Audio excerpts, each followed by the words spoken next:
You ask Tiger to solve. This deals with linear equations with one unknown. The final result is x equals 2.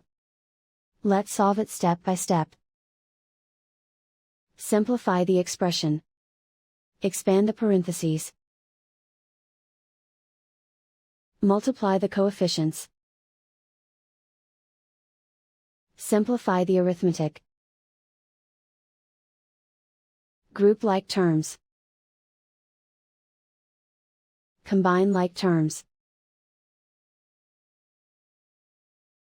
Group all constants on the right side of the equation. Add 26 to both sides. Simplify the arithmetic.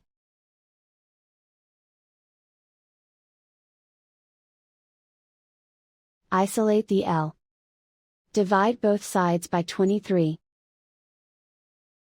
Simplify the fraction. Find the greatest common factor of the numerator and denominator.